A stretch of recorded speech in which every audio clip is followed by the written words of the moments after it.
Hi and welcome to BWTV. Well, 2013 election is done and dusted. 33 days later and we have a new federal member for Bendigo. Lisa Chesters, congratulations.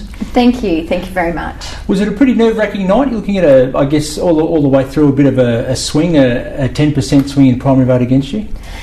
I wasn't nervous until I got to Trades Hall, which was where we were holding our sort of post-election day celebration, where we're watching the results come in. And it was a bit nerve-wracking. I don't think you'd be human if you didn't find it nerve-wracking. But what's interesting in the swing is that at a two-party preferred, we got a similar swing here in Bendigo to what Labor got in Ballarat. So I take a lot of heart from that. There were a number of key federal factors that came into play. We had 13 candidates here in Bendigo, so that's always going to eat a bit of your primary vote. But at the end of the day, when the preferences were distributed, we're in front. Labor wins. Did you expect to see a swing like that, or did you expect to see a swing less than that? Or expected a swing. What surprised me is where we got the swing. So there's a lot of work that I have to do and the Labor team has to do in some of our heartland areas like Long Gully, some areas of Eagle Hawk, to really understand why it is they were so disappointed with Labor, why it is they voted against the government. Now, it's almost 2 days since the closing of the ballot. It's now Monday afternoon. We still haven't heard from Greg Bickley in terms of conceding. Is that disappointing at this stage? No, look, Greg's his own man and he'll do what he needs to do. It's a lot to put yourself out there, to put yourself up. The Liberal Party invested heavily in this seat. They spent over $1 million, trying to win the seat. Made a lot of commitments. Word is they believe they had it in the bag. But it's Bendigo. It's not a town you can take for granted, and I knew that from day one. And ever since I was pre-selected, I've been working really hard every day to try and make sure I got to meet as many people, speak to their organisations, understand their issues, and understand what their expectations are from their local member. So you're claiming that they spent $1 million against you? Yeah, that's what I estimate it to be. With the paid advertising that we saw and the way it ramped it up at the end, the nastiness of their campaign, we haven't seen a campaign like that in Bendigo for a long time, and I believe that was one of the reasons why people put a one next to my name before the Liberals. I just want to touch on that if I would. It all sort of started with the real local campaign, a bit of a dig at your background, not necessarily where you live but where you used to live. Then there was the negative mail-outs, which seemed to irk a lot of people, I suppose, if anecdotal evidence is anything back. I guess you fired back with a few comments about Greg's desperation in his comments, and then on Saturday night, the Tom Waterhouse of Bendigo, the I quote Big Buck Bickley. I know you both well, and relatively well, and I know you're both caring and passionate people, and you're both nice and caring people. Why did this campaign get so personal? I haven't seen one like it in Bendigo for a long time. For me, it was calling it the way I saw it, and that they were a cashed up machine and willing to do anything, say anything to win the seat. Nobody has seen their mailboxes bombarded with the propaganda that people were bombarded with within the last fortnight. This started from before, in fact, back just after pre-selection with a nasty mail out talking about the hospital and about the carbon tax. So attacks have been coming from the Liberal side of politics for quite some time. We ran that, I made those comments about Big Buck Bickley a while ago and Tom Waterhouse a while ago. To me, there were two very different campaigns in this election. One was focused on smear, one was focused on big glossy mail-outs and election advertising and trashing the other side. That was the Liberal campaign, where the Labor campaign, the Bendigo Labor campaign and my campaign, really focused on building a strong grassroots team. And we saw that from as early as February when we started doing our listening posts and our door knocking. We were out there every weekend talking to people, celebrating and sharing the Labor achievements and what Labor's vision was. And that to me was the difference, that we were on the ground, we were active, we engaged people locally around issues and key issues for this area. Starting from 9.42% back, is there any other way to get your face out there other than get all the stuff in the letterbox and on the billboards? Well, I'm always going to speak up for my style of campaigning, which is listening posts and door knocking, and the grassroots work that we did.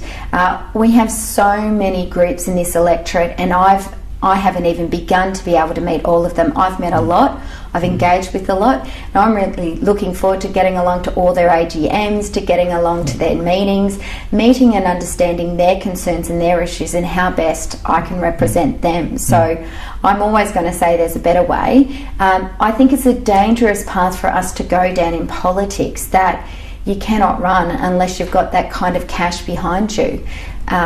It kind of excludes a heck of a lot of us from running if that's the way we go, the path we go down for politics. Do you expect it next time around as well? Who knows? We did it without it, and I think that people in Australia are saying we want a different style of politics. If you have a look at the results closely, where Labor has held on and where Labor has done well is where we've got really active local members that have, got the respect in their community, and that vote has held up for them. If you look at, speaking of grassroots, some individual booths, Greg failed to get the swing he needed down south, Woodend, Kyneton, Castlemaine, Guildford, but managed to pick up a large swing, about 14%, I believe, in places like Long Gully, which is surprising. Tie that in with large swings, in new estate booths in Kangaroo Flat, Melbourne Side, Strathfield Say, Epsom, Eagle Hawk. Was this a cost of living swing against Labor in Bendigo? I think that is part of it. It is a lot of people sort of saying, look, we're doing it tough and we don't believe the government's done enough to support us. And I'm going to be really keen to engage with all those groups and communities to say, okay, well, what did Labor do wrong? What do you want? Next week I'm going along to the Long Gully Neighbourhood Centre AGM, where they've asked me to speak, but I'm actually going to ask them to speak and say, okay, well, you tell me, what are you hearing? So part of the lessons coming out is I've got to understand better what kind of government these people want, what kind of help they want, but also it's the areas where the other areas where we didn't, the swings were smaller against us were in areas like Kennington, Strathdale, areas which you once upon a time would have declared traditionally Liberal. I think that within Bendigo we've got a lot of people moving around and settling in different places, and there is a bit of a changing demographic going on. So it is about getting out there and understanding and getting to know every area of Bendigo better. So was that the only thing that counted against you in Labor this time around? No, I also believe that part of the national swing, and because we did get a national swing here, is also to do with leadership. It was a consistent theme that came up through phone calls and through conversations in door knocking, were people just disappointed with Labor and the infighting, who's the Prime Minister, the two camps. And I do believe that did damage us at a national level. And I think that's why we did see sort of the lowest primary vote that we've seen federally for 100 years. That what people expect from Labor is a strong, committed team that's a collective. We are the party of grassroots organising and of the Labor movement. And that's what you expect from Labor people, to be strong, to be together, and to be representative of everybody in the community. Like, if you want to make sure that everybody has a fair go, then you've got to make sure that you're collective about that. So, I do believe that had a big part to play in it as well. What is your biggest challenge over the next 3 years, do you think? The biggest challenge will be, one of them is to get the Liberals to honour the commitments that they made in this election. It's great that we had a commitment from both parties on Ravenswood interchange for the Calder upgrade. It's also great that the state government stepped up to the plate and said, yes, we're willing to fund it as well. So there's a lot of work for the local state MPs and myself and the city to do to work together to see that funding flow. That infrastructure funding is critical. Another challenge is to see key projects in terms of regional development and hoping that Regional Development Australia Fund survives. That to me is the natural place to draw revenue, to draw resources from to fund the aquatic centre upgrade, to make sure that we continue to build the local assets that we need for our community. Another big challenge is also making sure people know that the office is open and that people can come in and raise their issues with me directly as their local member, and that I'm going to be active and be a strong voice for them. I guess there's a little bit of synchronicity here with Steve Gibbons in his very early, in his first term, having to fight for Calder funding at the same time. It's quite interesting. It also probably shows that we're sort of, every 15 years, we can't drop the ball on infrastructure. Throughout the last 200 years since Australia's been settled, infrastructure continually comes up. You have to keep investing in it. You have to keep building roads, and you have to keep building the infrastructure for today and for tomorrow. One of the reasons I believe that your vote held up in a lot of areas where others suggested it wouldn't was because of your stance on refugees. Seemingly a very Bendigo specific idea on this one.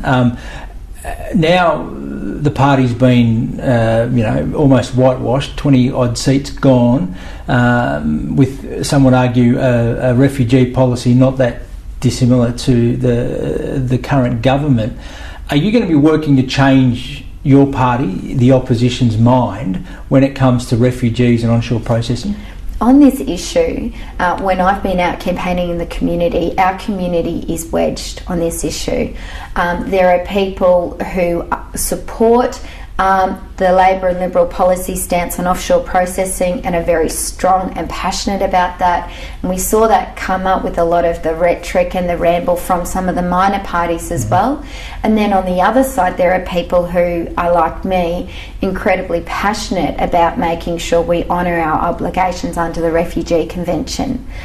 Where to for this policy is, for me as an individual, it's what I believe, and I'll always be advocating inside the Labor Party caucus that we honour our obligations under the Refugee Convention. I'll continue to advocate for that.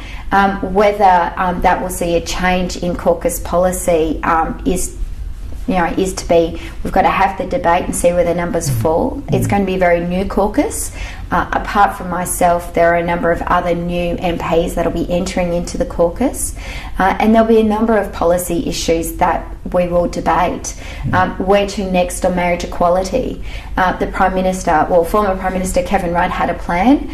What are we going to do as a party that supports marriage equality? Where to next?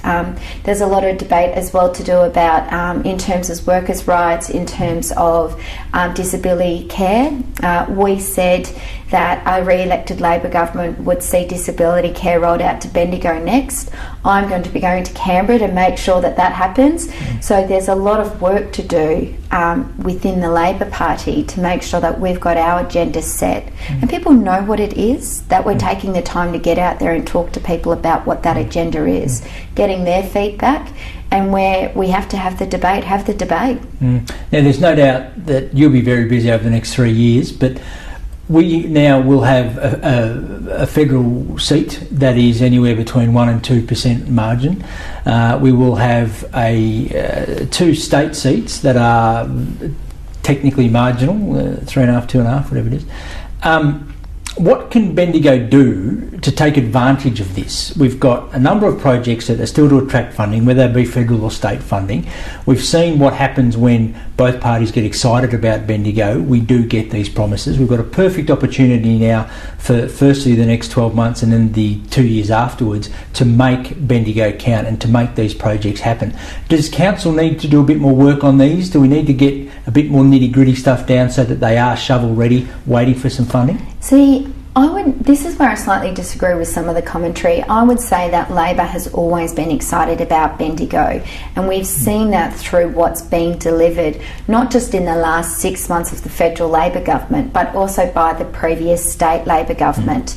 It's because we've got the hard work going on in the community, having projects ready to go, that Bendigo is winning these projects. Like the Bendigo Theatre project, the new Sandhurst Theatre.